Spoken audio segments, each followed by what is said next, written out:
Here's some of the big problems. It always starts with Scripture. And if you go in, even churches that do have prayer meetings, and those are very few now. Right. First of all, when you look in Acts chapter 2, they were praying.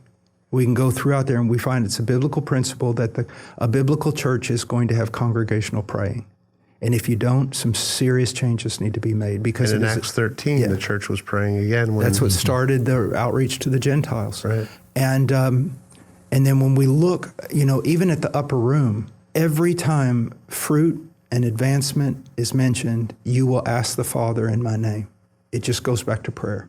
So prayer is not, there's nothing left to do but pray. It's not the last recourse. It's the first resource. Now, the thing is, though, just like there's unbiblical preaching, there's unbiblical praying. And most praying that goes on in a congregational meeting is unbiblical.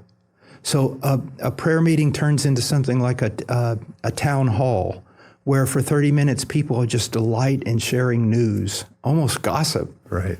And then they pray for a minute, Yeah. okay? Or preach praying, okay? Yeah. I'm going to tell everybody how much I know about theology in my prayers. And so it just goes on and on and on. The disciples came to Jesus and they never once said, teach us to walk on water or teach us to preach. They said, teach us to pray.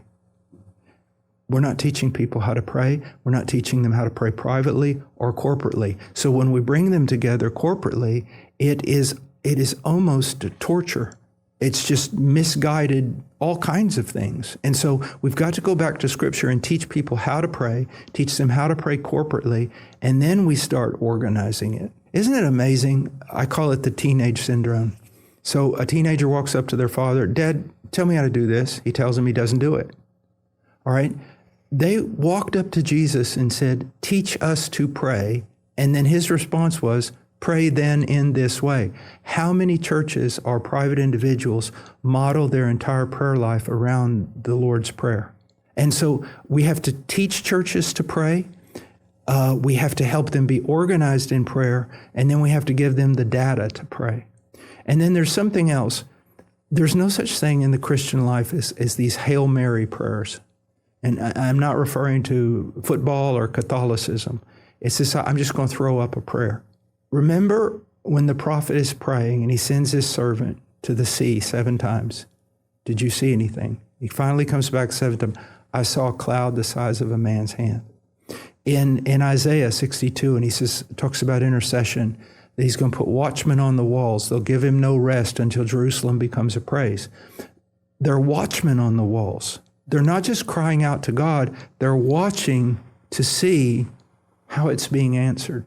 And so we've got to dig into this idea. If we're going to pray for it, we're going to pray for it until it happens or the Lord changes our burden. We're not just going to throw it up and let it go. That's not faith. Faith is wrestling with the Lord. And so you talk about Matthew 9, praying for laborers, all through in John chapter 4, praying for laborers. That should be every time there's a weekly prayer meeting with the church.